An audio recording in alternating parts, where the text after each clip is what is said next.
ফুয়াদ আপনাকে যুক্ত করা হয়েছে। আপনি বলেন তাহলে। ধন্যবাদ আমাকে যুক্ত করার জন্য। আমাকে শুনতে পাচ্ছেন কিনা একটু জানাবেন? হ্যাঁ, শুনতে পাচ্ছি বলেন। আচ্ছা, প্রশ্নে যাওয়ার আগে একটা করি যে গত একটা ভঁ, লাইফটার ভঁ আগের লাইফ একটা ভঁ, ভঁ করে শব্দ হচ্ছে ভাই। একটা ভঁ, ভঁ করে শব্দ হচ্ছে। আপনি কি কোনো পাম আ স্পিকারের পাশে কথা বলছেন? না, না আমি স্পিকারের পাশে কথা বলছি না। এবার দেখেন তো ঠিক আছে? এবার ঠিক আছে বলেন। আচ্ছা। গত লাইভের আগের লাইভটা যেটা আপনার সাথে আমি আলোচনা করেছিলাম মেবি হচ্ছে যে মোহাম্মদ সাল্লাল্লাহু পেটুক ছিলেন কিনা বা এই বিষয়ে। তো ওই লাইভটা দেখলাম মানে লাস্টে একটা টেকনিক্যাল প্রবলেম হয়েছিল এবং পরে একদমই ডিলিট হয়ে গেছে। মানে আসলে কোনো সমস্যা হয়ে গেছিল নাকি? ওটা কি আবার মানে আপনারা আপলোড দিতে পারবেন কিনা? কারণ লাইভটা দেখলাম অনেক আলোচনা হয়েছিল। মানে না ওখানে নেই। ডিলিট তো কেন নেই? হয়ে যাওয়ার কথা না। ডিলিট হয়ে যাওয়ার কথা না। ওইটা আছে। ওটা গত লাইভের আগের লাইভে হয়েছিল নাকি? জি, জি। গত লাইভের আগের লাইভটা। We a bin a StreamYard এ কিছু টেকনিক্যাল প্রবলেম হয়েছিল। যে কারণে আমরা লাস্টের দিকে আমরা শেষ করে দিতে হয়। ওইটা YouTube এ পরে YouTube এ এটা চলছিল। এটা বন্ধ করা যাচ্ছিল না YouTube থেকে। কারণ StreamYard থেকে বন্ধ করলে এন্ড স্ট্রিম দিলে এটা হচ্ছে না, কাজ হচ্ছে না। তখন পরে গিয়ে আমি সেটা YouTube এ ঢুকে সেটা ম্যানুয়ালি বন্ধ করেছি। কিন্তু ম্যানুয়ালি বন্ধ হয়ে যাওয়ার কারণে যেটা হয়েছে সেটা আবার আনলিস্টেড হয়ে গেছিল ভিডিওটা। পরে এখন আবার আমি ঠিক করে দিয়েছি। এখন আপনি ঢুকে দেখেন সেটা আবার পাবেন। ওটা মানে আমি পরের দিন মানে ওইদিন সকালে রাতে হয়েছিল লাইভটা সকালে দেখেছিলাম। পরবর্তীতে আবার একটু কিছু বিষয় দেখার জন্য যায়ে দেখি যে লাইভটা ওখানে নেই। ওই ১ম লাইভটা। এজন্য আরকি। এখন আচ্ছা ঠিক ঠিক আছে। আছে। আচ্ছা ঠিক আছে তাহলে আমি আমার প্রশ্নে চলে যাই।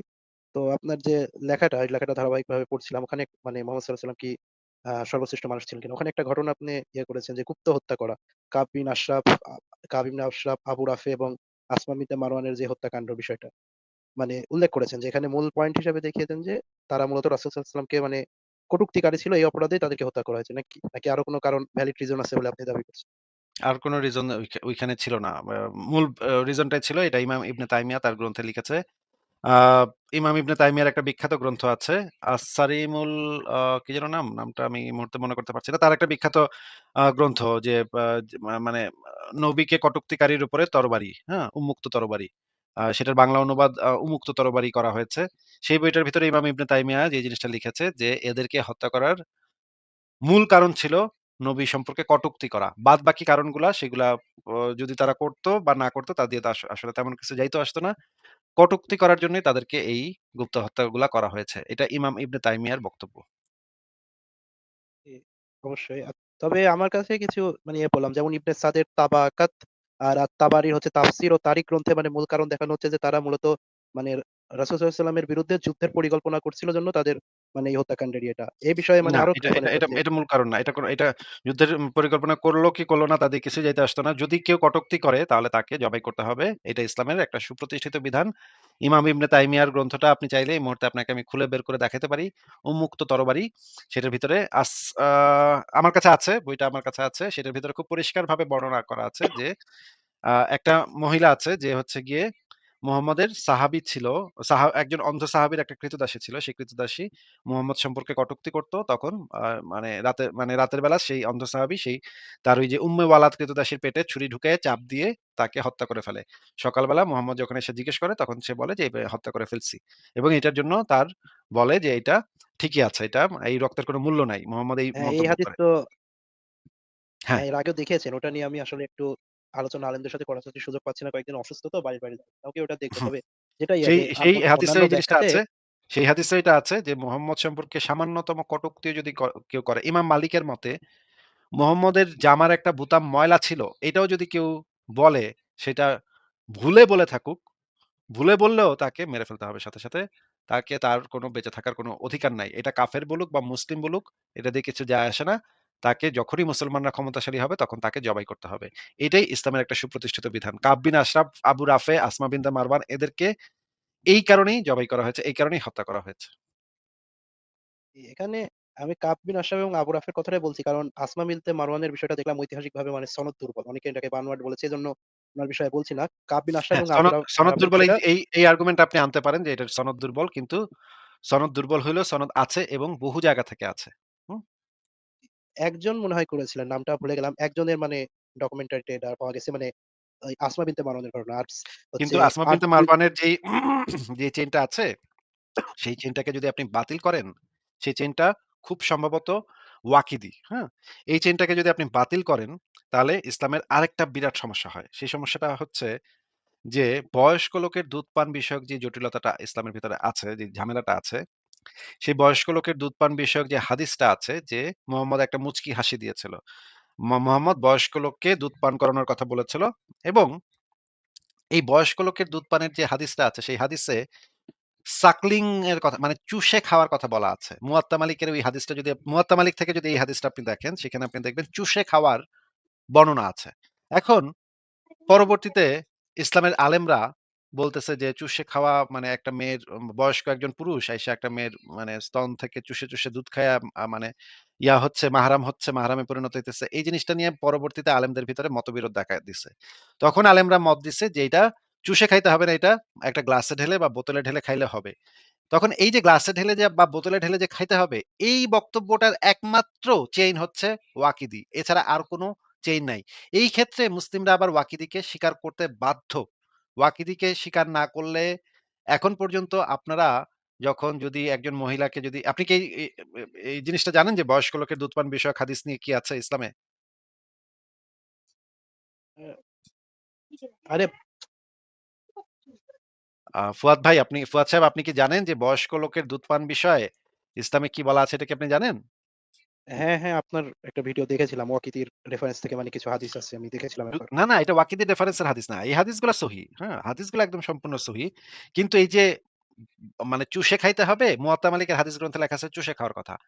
আর বোতলে ঢাইলা খাইতে হবে বা গ্লাসে ঢাইলা খাইতে হবে এইটা ওয়াকিদি শুধুমাত্র ওয়াকিদির বক্তব্য। হুম? ওয়াকিদি এই যে এটার চেইন, এইটা যে আপনি মুহাম্মদ পর্যন্ত পৌঁছাইবেন সেটার একমাত্র চেইন হচ্ছে ওয়াকিদি। এখন ওয়াকিদিকে যদি আপনি বাতিল করেন, ওয়াকিদিকে যদি আপনি হ্যাঁ, অনেক আলেম আছে যারা ওয়াকিদিকে মিথ্যুক বলেছে, অনেক আলেম আছে যারা ওয়াকিদিকে আ গ্রহণযোগ্য না বলেছে। এখন ওয়াকিদিকে যদি আপনি বাতিল করেন তাহলে তো এই হাদিসে আপনি ধরা খায়া যাবেন। কারণ এই হাদিসে তাইলে তো আপনার বুক থেকে চুষায়া দুধ খাওয়াইতে হবে। তখন আপনি বুক থেকে চুষায়া দুধ খাওয়াইতে বাধ্য হবেন। আপনি কি সেটা মেনে নিবেন যে ইসলামে এই বিধান আছে যে একজন মানে প্রাপ্তবয়স্ক নারী একজন প্রাপ্তবয়স্ক পুরুষকে বুক থেকে চুষায়া দুধ খাওয়ায়ে মাহরামে পরিণত করতেছে। এটা কি আপনি তখন মানবেন ভাই? না বিষয়টা তো একটু কেমন যেন লাগছে না? তখন তো এটা ওয়াকিদিরে বাদ দিলে তো এটা মানতেই হবে আপনার। তখন তো আর আপনার উপায় থাকবে না। ওয়াকিদিকে যদি আসমা বিনতে মারওয়ানের ক্ষেত্রে বাতিল করেন, আবার ওই ক্ষেত্রে যদি আবার ওয়াকিদির মানে রেফারেন্স ধরে যদি আপনি বলেন গ্লাসে ঢেলা খাইলেও হবে, তাইলে তো ভাই আপনার এটা স্ববিরোধিতা হয়ে যাবে। এক জায়গায় আপনি ওয়াকিদিকে মানতেছেন, এক জায়গায় ওয়াকিদিকে মানতেছেন না। এটা তো তখন হবে না ভাই। ঠিক আছে বুঝতে পারলাম। মানে আমি বললাম যে অনেক ঐতিহাসিক বলেছেন আসমা বিনতে মারওয়ানের ঘটনাটা মানে দুর্বল এজন্য আরকি বললাম। আর তবে এই দুর্বল বিষয়টা যদি আপনি ওয়াকিদির কারণে যদি এটা বলেন না, তাহলে তো আপনি আরেক জায়গায় ধরা খাবেন। আচ্ছা ঠিক আছে। কাব বিন আশরাফ এবং আবু আ রাফে এই বিষয়ে আপনি কি বলতে চান সেটা তাড়াতাড়ি বলেন ভাই। জি, অনেকক্ষণ অপেক্ষা করে আছি, দেরি না করি। তো ইনাদের ২ জনের বিষয়ে যে এই যে গুপ্ত হত্যা করা হয়েছিল। তো এদের বিরুদ্ধে অনেক মানে ঐতিহাসিক বিশেষ করে মানে সিরাত গ্রন্থে লিখছে যে এদের একটা অভিযোগ ছিল যে এরা মোহাম্মদ সাল্লাল্লাহু সাল্লামের বিরুদ্ধে মানে এদের মানে হ্যাঁ, গালি দিত, কটূক্তি করত, কবিতা লিখত এটাও ঠিক। তবে আরেকটা অভিযোগ ছিল যে এরা ষড়যন্ত্র করছিল হচ্ছে মক্কার মুশরিকদের সাথে যে মানে বিভিন্ন সময় তথ্য দিয়ে ইয়ে দিয়ে মানে যুদ্ধেও লিপ্ত হতে। ষড়যন্ত্র যে করেছিল সেটার কি কোনো প্রমাণ হয়েছে এই জিনিসটা? এটার কি কোনো বিচারিক প্রক্রিয়ার মধ্য দিয়ে এই জিনিসটা গেছে? এবং সেই বিচারিক প্রক্রিয়াতে কি সেই ব্যক্তিদের আত্মপক্ষ সমর্থনের কোনো সুযোগ ছিল? আ এ বিষয়ে আমার মানে ঠিক সঠিক জানা নাই। আপনাকে আর আবারও বা এ প্রশ্নটা বিষয়ে আমি করি। আপনাকে আবারও একটা প্রশ্ন করি। একজন ব্যক্তি সম্পর্কে মনে করেন আপনি একটা অভিযোগ করলেন এবং অভিযোগ করে তারা মাইরা ফেললেন। সে সেই অভিযোগটা সত্য নাকি সত্য না সেই বিষয়ে আপনি কোন প্রমাণও দেখাইলেন না। আপনি জাস্ট বললেন, "ও আমার বিরুদ্ধে ষড়যন্ত্র করছিল।" মনে করেন আপনার এলাকার যে এমপি আপনার বাসায় এসে ঢুইকা আপনার পুরা পরিবারকে মাইরা ফেললো এবং বলল যে, "এরা আমার বিরুদ্ধে খুনের ষড়যন্ত্র করতেছিল।"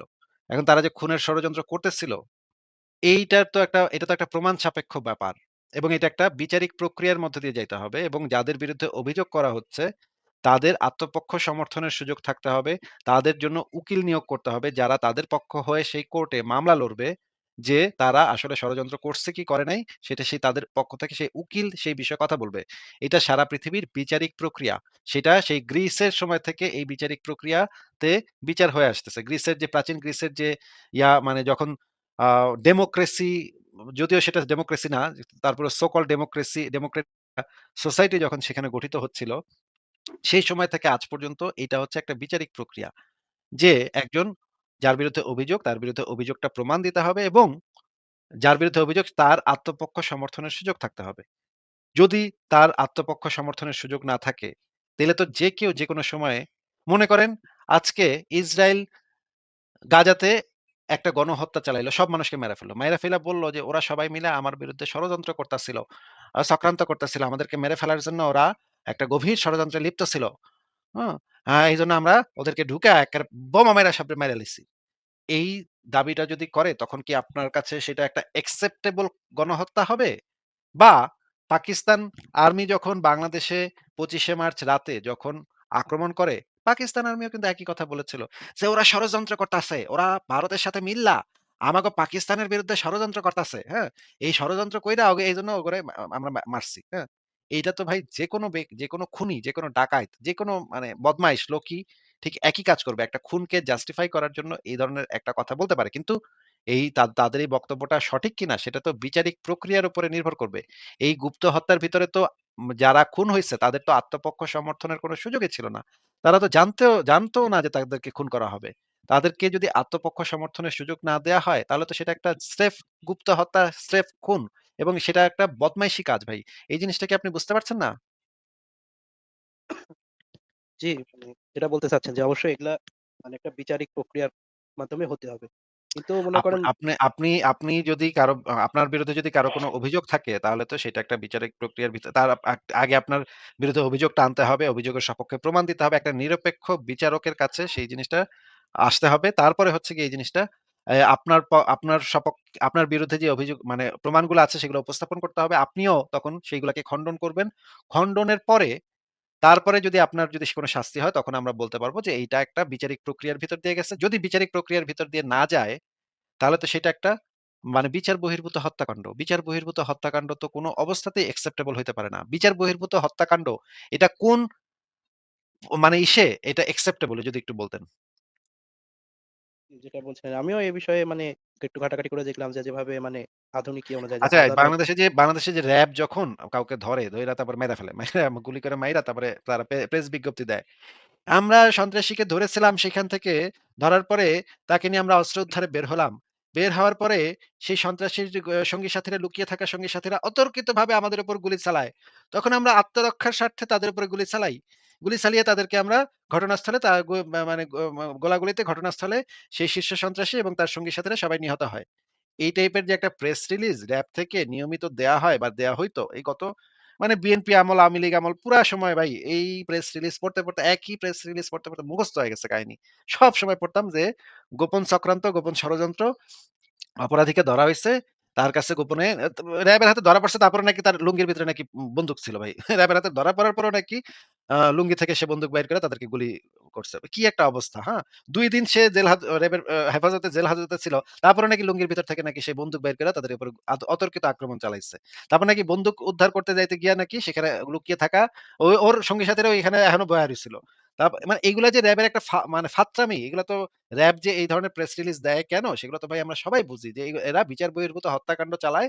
মানুষকে ধইরা মাইরা ফেলে। হ্যাঁ, হয়তো তারা অপরাধী।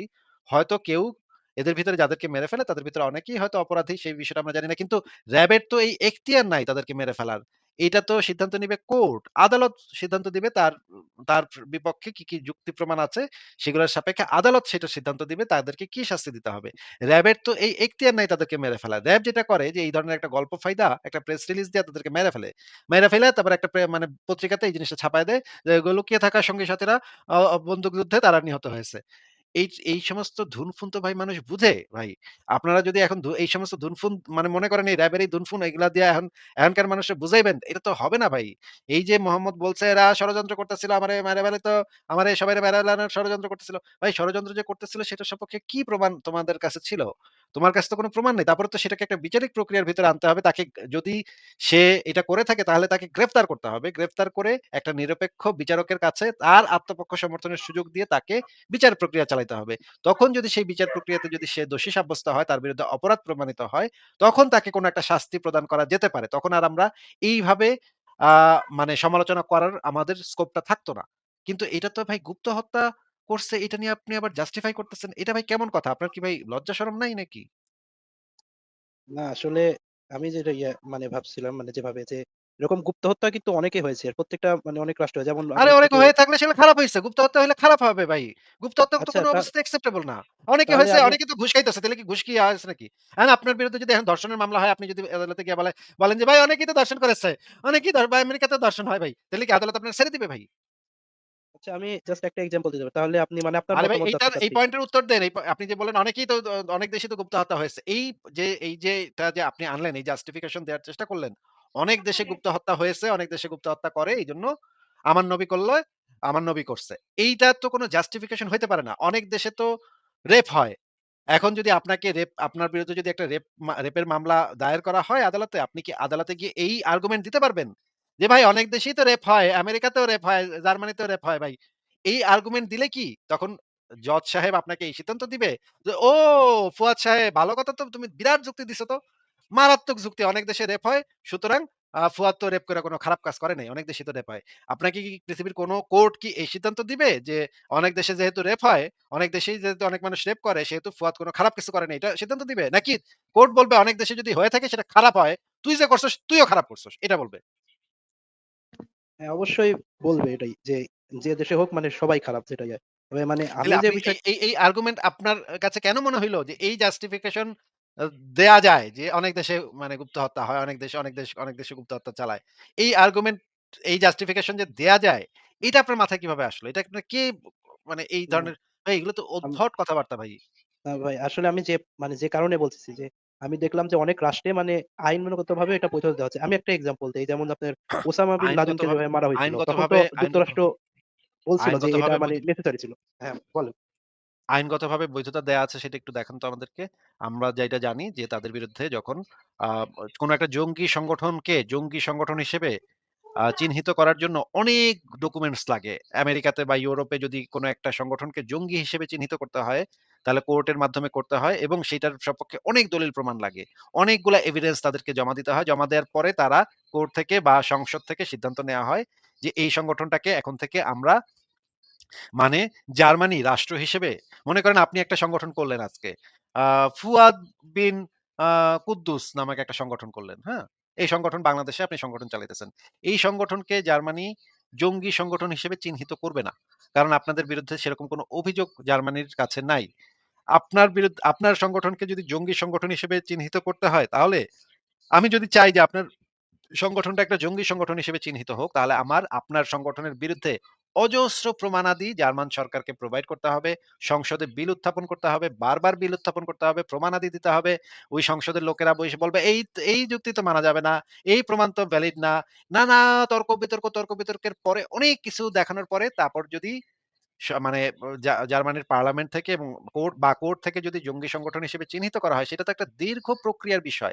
একবার যদি জঙ্গি সংগঠন এটাকে প্রমাণ করা যায় কোন একটা সংগঠনকে এবং আপনার বিরুদ্ধে যখন আপনি যদি সেই সংগঠনের মানে একজন নেতা হন, আপনার বিরুদ্ধেও যদি অভিযোগ প্রমাণিত হয়, মানে জার্মানির কোনো কোর্টে বা জার্মানির কোনো আ মানে মানে বিচার প্রক্রিয়ার ভিতর দিয়ে যদি আপনার বিরুদ্ধে অভিযোগ প্রমাণিত হয়, তখন আপনাকেও সুযোগ দেওয়া হবে যে আপনার আত্মপক্ষ সমর্থনের সুযোগ আছে এতদিন পর্যন্ত। এতদিনের ভিতরে আপনাকে কোর্টে হাজির হয়ে দেখবেন আপনি বিভিন্ন কোর্ট থেকে এই বিজ্ঞপ্তি দেওয়া হয় যে এই এতদিনের ভিতরে তুমি আইসা তোমার আত্মপক্ষ সমর্থন করে তুমি স্যারেন্ডার করে তুমি আত্মপক্ষ সমর্থন করো এই কোর্টে এসে।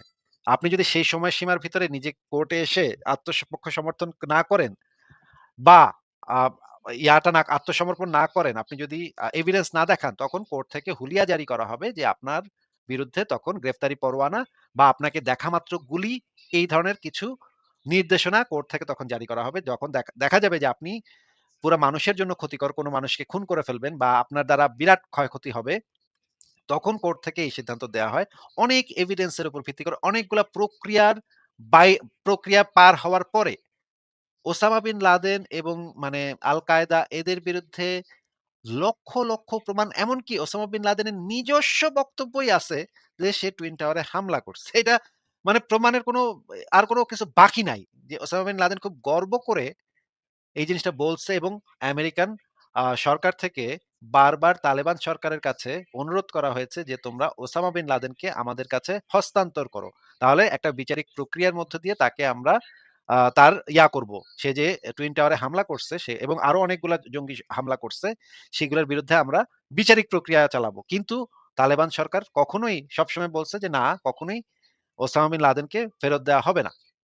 এই জিনিসটা যখন বারবার চাওয়া হয়েছে, বারবার রিফিউজ করা হয়েছে, তখন গিয়ে আমেরিকান সরকার এই ইসে গেছে যে ওসামা বিন লাদেনেরও সেই সুযোগটা ছিল। যদি সেই সময়ে তালেবান সরকার যদি ওসামা বিন লাদেনকে হস্তান্তর করত, তাহলে তার একটা বিচার প্রক্রিয়া হইতো। একটা মানে কূটনৈতিক চ্যানেলের মাধ্যমে তাকে হস্তান্তর করা হইতো আমেরিকান সরকারের কাছে এবং আমেরিকান সরকার তার একটা বিচার প্রক্রিয়া অবশ্যই করত।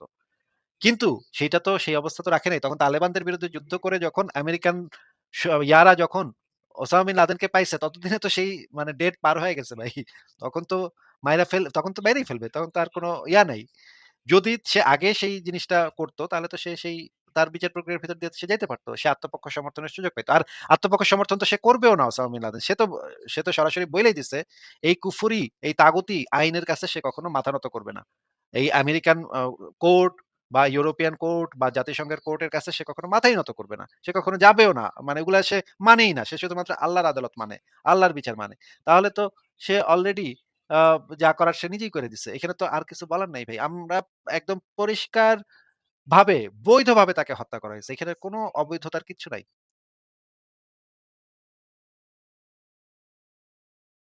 হ্যাঁ, ফুয়াদ আপনি বলেন যে এই ওসামা বিন লাদেন এবং এই যে বাগদাদিও মরছে কুত্তার কামড় খায় না কেমনে মরছে যেন।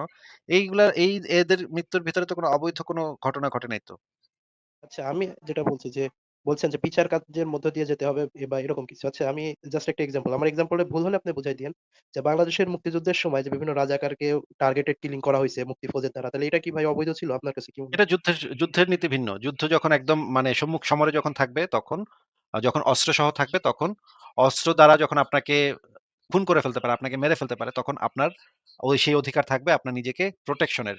কিন্তু সেই বাহিনী যদি অস্ত্র ফেলে দেয়, হাত থেকে যদি ফেলেও দেয়, মনে করেন রাজাকারের সাথে আপনি যুদ্ধ করতেছেন, আপনি মুক্তি বাহিনী, আপনি রাজাকারের সাথে যুদ্ধ করতেছেন, হঠাৎ রাজাকারের হাত থেকে অস্ত্রটা পড়ে গেছে। জেনেভা কনভেনশন অনুসারে আপনার তখন গুলি থামায় দিতে হবে। আপনি তখন গুলি করতে পারবেন না। যেহেতু সে অস্ত্র ছেড়ে দিছে। অস্ত্র আর হাতে ধরে নাই। সেই মুহূর্তে আপনার তাকে খুন করা থেকে বিরত থাকতে হবে। যখন সে আবার যদি অস্ত্র ধরে তখন আপনি আবার অস্ত্র ধরতে পারবেন। কিন্তু অস্ত্র তার হাতে নাই। এই অবস্থাতে আপনি তার উপরে কোনো ধরনের কোনো টর্চার, কোনো ধরনের নির্যাতন, কোনো ধরনের আক্রমণ কিচ্ছু করতে পারবেন না। জেনেভা কনভেনশনে খুব পরিষ্কারভাবে এই জিনিসটা বলা আছে ভাই। পৃথিবীর যেকোনো যুদ্ধরত বাহিনী যদি একটা বাহিনী যদি অস্ত্র হাত থেকে ফেলে দেয়, সাথে জেনেভা কনভেনশন অ্যাক্টিভ হয়ে যাবে। তাদের উপরে আর কোনো নির্যাতন, হত্যা, খুন এগুলা করা যাবে না।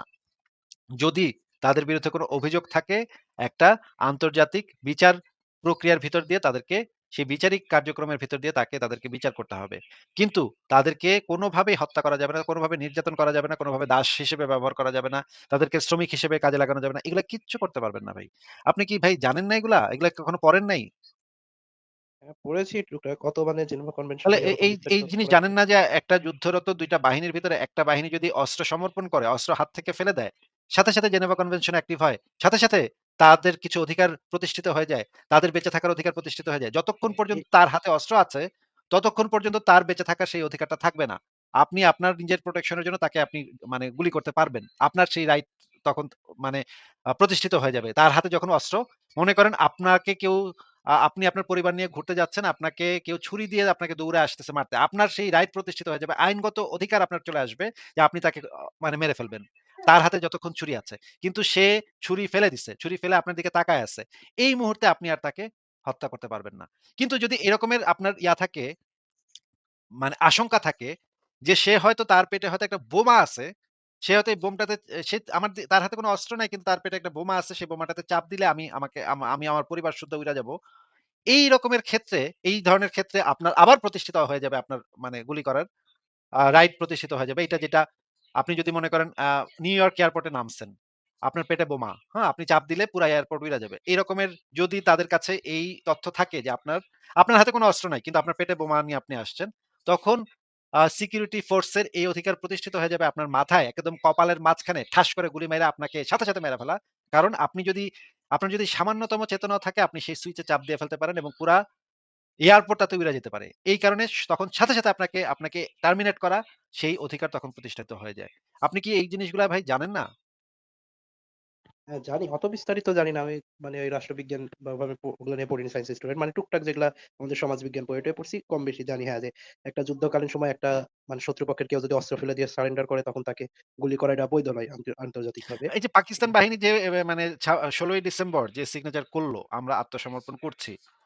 এরপরে কতজন পাকিস্তানি সৈন্য তাদেরকে তো বাঙালিরা ধইরা পিটায় মেরে ফেলছে নাকি? কি বলেন? তাদেরকে তো পিটায় মেরে ফেলার কথা নাকি? ৯০,০০০ ৯৩,০০০ সৈন্য যে ছিল, তাদেরকে তো মোটামুটি মনে করেন সবারই বাঙালিরা ধইরা পিটায় পুরা মেরে লাইছে নাকি? কি বলেন? না, তাদেরকে তো রাষ্ট্রীয় প্রোটেকশন দিয়ে মানে নিরাপদে বের করে দেওয়া হয়েছে। এটা তো আমরা ওয়াও! জেনেছি। তাই নাকি? তাই নাকি? কি কন ভাই? এটা কেমনে হইলো? ভাই কেমনে হইলো ভাই? কেন হইলো এটা?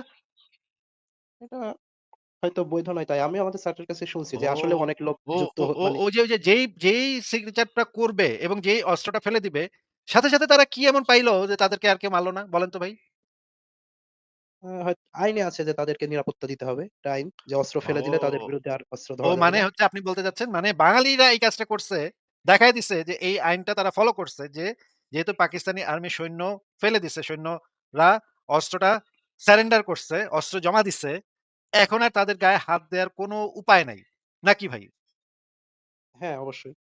যত রাগ ঘৃণাই থাকুক না কেন, মনে করেন ওই বেটায় আমার পরিবারের ৩ জনের মারছে। কিন্তু বাঙালির তো আর উপায় নাই এদেরকে মারার নাকি? যখন সে অস্ত্র ছেড়ে দিছে। না, ওভাবে মারতে পারবে না। এখন খুব বেশি হলে তাকে গ্রেপ্তার করে বিচারের আওতায় আনতে হবে। সরাসরি তো গুলি করতে পারবে দারুণ, না। দারুণ। এই তো আপনি তো ভাই জানেন। তাইলে আপনি কেন এইগুলা উল্টাপাল্টা হুদাহুদি সমস্ত মানে না, ইসের কথাবার্তা আমি যে বলতেছেন? পয়েন্ট আপনার অফ তো জানা আছে এগুলা। হ্যাঁ, যে পয়েন্ট অফ ভিউ থেকে বলছিলাম যে, আমার কাছে এই বিষয়টা মনে হয়েছিল যে, কাপ বিন আশরাফ বা আবু রাফির মারাটা একটা নেসেসারি ইভিল এর মতো ছিল। যে একটা ২ টা মানুষ যখন বড় একটা ট্রাইব এর জন্য মনে করেন হাজার কয়েক হাজার মানুষের নেসেসারি এভিল জীবনের জন্য প্রমাণ করতে হুমকি হইলে তো আপনার তারা যে ষড়যন্ত্র করতেছিল সেটার প্রমাণ দিতে হবে। সেটারই তো কোনো প্রমাণ নাই। নেসেসারি এভিল বইলা দিলেই তো হইল না। তাইলে তো যে কেউ আপনার যদি এইভাবে আপনার যদি এইভাবে আপনার যদি যুক্তি তৈরি করেন, তাইলে তো আমিও আপনার মাইরা তারপর বলব একটা নেসেসারি এভিল ছিল আমার বিরুদ্ধে ষড়যন্ত্র করতেছিল। গোপনে আমার পরিবারকে মারার জন্য ষড়যন্ত্র করতেছিল। তাহলে তো যে কেউ যেকোনো মানুষকে মাইরা এই কথা বলবে ভাই। আ কিন্তু ভাই এটা তো ভাই ব্যক্তিগত ইয়ে ছিল না। এটা তো একটা রাষ্ট্রীয় উদ্যোগ ছিল। রাষ্ট্রীয় উদ্যোগের আমি ক্ষেত্রে তো ধরেন আমি বললাম যে সে ডক্টর মোহাম্মদ ইউনূসকে মারার ষড়যন্ত্র করছিল। এজন্য আমি তাকে হত্যা করে ফেলেছি। এইটাতে তাইলে জাস্টিফাইড হবে? না হবে না। আপনি করলে তো হবে না। যদি রাষ্ট্রপক্ষ ওমা! নিজের থেকে কোন গোয়েন্দা সংস্থা নিজের থেকে যদি মোহাম্মদ তো উদ্যোগ তখন নেয় যে না রাষ্ট্রপক্ষ ছিল না। মোহাম্মদ তো তখন কোন রাষ্ট্রপক্ষ ছিল না। মোহাম্মদ একটা মদিনায় তখন মানে কিছুদিন হইলো গেছে। সেখানে গিয়া কয়েকটা ইহুদি গোত্রের সাথে সে একটা চুক্তি করছে। এছাড়া তো মোহাম্মদের আর কোন এখতিয়ার নেই অন্য আরেকটা গোত্রে ঢুইকা তার মানুষকে মারার। ঠিক। তবে আমি বিষয়টা পড়ে আমি মানে আমার কাছে যেটা মনে হয়েছিল যে হয়তোবা এই ২ জন ব্যক্তি রাষ্ট্রের জন্য হুমকি ছিল। এজন্য তাদেরকে মানে মারাটা তখন প্রয়োজন তো ছিল। কোন তাই হয়তো রাষ্ট্রই ছিল না। তখন টার্গেটেড আবার ছিল। রাষ্ট্র কি? মোহাম্মদ একটা গোত্রের কিছু লোকজন তারে মানে নেতা মানছে। কয়েকটা গোত্র তারে নেতা মানছে। এটা তো কোন রাষ্ট্রই না। এটা তো একটা তার মানে মানে মদিনার কিছু ট্রাইব তারে মানছে। তখন তাকে মেনে নিচ্ছে যে, তোমার কথা আমরা শুনবো, তুমি বিচার-টিচার কইরো। এছাড়া তো আর ওর কোন ক্ষমতা নাই। তার মানে কি এটা মক্কা মদিনা থেকে সনদ মক্কা থেকে ফকির নিয়ে আইছে। ফকির নিয়ে আইসা মদিনায় আসছে। তারা ডাইকা ডুইকা আনছে। তুমি আইসা আমাকে ২-৪ টা বিচার-আচার করতে পারো তুমি। এ তো ম ম মক্কার ফকিরনি ছিল। মক্কা থেকে ফকির নিয়ে আইছে এখানে। এখানে থাকতে দিছে ওরে মদিনায়। কিভাবে রাষ্ট্রনায়ক হইল? রাষ্ট্রই বা কোথায়? রাষ্ট্রনায়কই বা কোথায় এখানে? ভাই এই ঘটনা কি মদিনা সনদ প্রতিষ্ঠার আগে না পরে? মানে আমরা যে জানি বিখ্যাত মদিনা সনদ যেটা। এটার আগের ঘটনা এই নাকি? কাব বিন আশরাফের গোত্র তো মদিনা সনদে সিগনেচার করছে। সেটাই আপনি পাইছেন কোথায়? এটা তো দেখা হয়নি। এটা দেখতে হবে আমাকে আবার সার্চ দিয়ে যে আসলে সিগনেচার করছিল কিনা নিজেই করতেছে। এই যে বানু কুরাইজা গোত্রকে যখন বানু কুরাইজা গোত্র তো মদিনা সনদের ভিতরে ইয়াই ছিল না। মানে মদিনা সনদে যে করা গোত্রগুলো সেগুলোর ভিতরেই ছিল না। আর মুহাম্মদের তো শুরু থেকেই পরিকল্পনা ছিল ইহুদীদেরকে মেরে ফেলবে পরবর্তীতে। সে তো মানে আগে থেকেই বইলা আসছে এবং বদরের যুদ্ধের পরে আপনি যদি পড়েন, বদরের যুদ্ধের পরে আপনি দেখবেন যে মুহাম্মদের সাহাবীরা গিয়া ইহুদীদের কাছে গিয়ে বলতেছে যে, দেখো বদরের যুদ্ধে কিন্তু আমরা জিতে গেছি। তোমরাও তাড়াতাড়ি ইসলাম কবুল করো। নাইলে তোমরা ইহুদী তোমাদের কিন্তু আমরা আরেকটু ক্ষমতা-টমতা হইলে তোমাদেরকেও কচুকাটা করব। তখন যাদের সাথে চুক্তিতে ছিল মানে মুসলমানরা তাদেরকে এই হুমকি-দামকি দেয়া শুরু করছে মুসলিমরা বদরের যুদ্ধে জেতার ইয়া নিয়ে। ঠিক আছে? যাই হোক ফুয়াদ সাহেব আপনি একটু ভালো করে পড়েন এই জিনিসগুলা। আর আপনি যে আর্গুমেন্ট দিচ্ছেন সেগুলা কোন অবস্থাতেই অ্যা কোনভাবেই এই জিনিসগুলাকে কোন জাস্টিফিকেশন দেয় না। বরঞ্চ এগুলা যে একটা খুবই ইনজাস্ট, খুবই বাজে, খুবই নোংরা, খুবই বর্বর, অসভ্য কাজ ছিল এই জিনিসটাই প্রমাণ করে। আ ফুয়াদ সাহেব আপনি কি আর কিছু বলবেন? আ হ্যাঁ, আরেকটা ছোট প্রশ্ন ছিল মানে বলে শেষ করব। বিস্তারিত হ্যাঁ, হয়তো বলেন। বলতে হবে না। আপনি শর্ট করে যে একটা বিষয় যে ফারাজ ভাইয়ের সাথে একদিন আলোচনা হচ্ছিল যে উনি বলছিলেন যে কোরআনের আয়াতের সঠিক ব্যাখ্যা বা ইন্টারপ্রিটেশন নিতে হলে আমাদের কি এবারে সায়েন্স এর উপর নির্ভর করতে হবে কিনা? এটা একটা প্রশ্ন ছিল। আরেকটা প্রশ্ন করছিল যে, যারা মানে সেই আমলে এগুলার মানে ইন্টারপ্রিটেশন করে গেছে, তারা কি সায়েন্স এর মানে ভিত্তি করে এটা করছে কিনা? মানে উনি এই কথাটা এটা বলছে যে, কোরআনে অনেক সায়েন্স এর বিষয় আছে মানে আমরা এখন বলছি। তখন কিন্তু যারা অনেক আগে এটার মানে ব্যাখ্যা করে গেছে, তারা কি আসলে সায়েন্স এর সাহায্য নিয়ে ব্যাখ্যা করছে কিনা? মানে এরকম একটা দাবি করেছিল। তো সেদিন আমি আসলে উনার কথাটা পরে বুঝতে পারিনি। পরে শুনে মানে বুঝলাম যে উনি আসলে কি প্রশ্ন করছিলেন। তো আমার প্রশ্ন হচ্ছে যে ভাই, কোরআনের আয়াত তো আসলে মানে আপনি দ্বিমত হলে আমাকে বলতে পারেন। আমি যেটা বলছি শুনেন যে, কোরআনের আয়াত তো এজন্য নাজিল হয়নি যে আমাদেরকে বিজ্ঞান শিখাবে। তো কোরআনের আয়াত না, না, না, নাজিলের wait, main wait, wait, wait, wait, wait, wait. বিজ্ঞান শিখাবে নাকি আ মানে গণিত শিখাবে এরকম কোন কথা তো এখানে বলা হচ্ছে না। বলা হচ্ছে যে কোরআনে যেই দাবিগুলা করা আছে সেগুলা তো সত্য কথা। knowledge claim, তাই না? কিছু জিনিস হ্যাঁ, হ্যাঁ, সম্পর্কে knowledge claim আছে কোরআনের ভিতরে, তাই না? হ্যাঁ, অবশ্যই আছে। knowledge claim মানে হচ্ছে জ্ঞান আছে। কোরআনের ভিতরে কিছু সবকিছু সম্পর্কে বেশ কিছু জ্ঞান আছে। এখন বিজ্ঞান হচ্ছে সত্য জানার একটা আমাদের কাছে একটা টুল, আমাদের কাছে বেস্ট এভেইলেবল টুল হচ্ছে বিজ্ঞান। যেটা দ্বারা আমরা পরীক্ষা-নিরীক্ষার মাধ্যমে সত্যে উপনীত হই। ঠিক আছে? এখন কোরআন যেহেতু আমাদেরকে সত্যের কিছু দাবি করতেছে, তখন আমরা সেই টুলটাকে ব্যবহার করে দেখি যে কোরআনের দাবিগুলা সত্য কিনা। কোরআন যেটা দাবি করতেছে যে সত্যের ক্লেম করতেছে বা নলেজ ক্লেমটা করতেছে। এই নলেজটা সত্য কিনা সেটা আমরা সেই টুলটা ব্যবহার করে টেস্ট করে দেখি। যেটাকে আমরা বলি বিজ্ঞান। ঠিক আছে? এখন আপনি যে বললেন কোরআন তো বিজ্ঞান শিখাইতে আসে নাই। কোরআন বিজ্ঞান শিখাইতে আসে নাই। কিন্তু কোরআনের ক্লেইম গুলা সত্যের দাবি বা নলেজ ক্লেইম সেটাকে টেস্ট করতে হলে অবশ্যই বিজ্ঞানের সাহায্য নিতে হবে। আপনি কি আমার কথা বুঝতে পারছেন? হ্যাঁ, আমি বুঝতে পেরেছি। তো আমি একটা এক্সাম্পল দিয়ে মানে আমি যেটা বলতে চাচ্ছি একটা এক্সাম্পল দিলে ভালো হবে যে, সূরা নূরের ৪০ নাম্বার আয়াতে আল্লাহ বলছেন যে তাদের অর্থাৎ সে মানে যারা জুলুম করে মানে কাফেরদের বোঝানো হচ্ছে যে তাদের অন্তরটা হচ্ছে কি সমুদ্রের গভীরে উৎপন্ন অন্ধকার ঢেউয়ের মতো যার উপরে স্তরে, স্তরে রয়েছে ঢেউ। তো এখানে কিন্তু কোরআনের মূল উদ্দেশ্য যে কাফেরদের মানে অন্তর্জাল যে কতটা মানে অন্ধকারাচ্ছন্ন, তারা যে অজ্ঞ এটার একটা মানে এক্সাম্পল হিসাবে আল্লাহ নিয়ে আসলেন কি সমুদ্রের গভীরে উৎপন্ন অন্ধকার ঢেউ।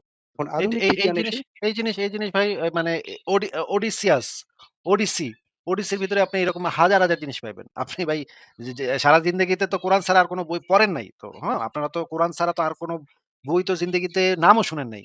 হোমারের যে ওডিসিয়াস আছে, ওডিসিয়াসটা ভালো করে পড়েন। এরকম হাজারে, হাজারে জিনিস পাইবেন যে আপনি মানে হইবেন যে এত আগের মানুষ এগুলা জানলো কেমনে? ভাই এত আগের মানুষ এগুলা জানতো। এগুলো অনেক কিছুই এত আগের মানুষ জানতো। কারণ আপনারা জানেন না। কারণ আপনারা তো কোরআন ছাড়া কিছু পড়েন না ভাই। হ্যাঁ? আপনারাই এগুলা জানেন না।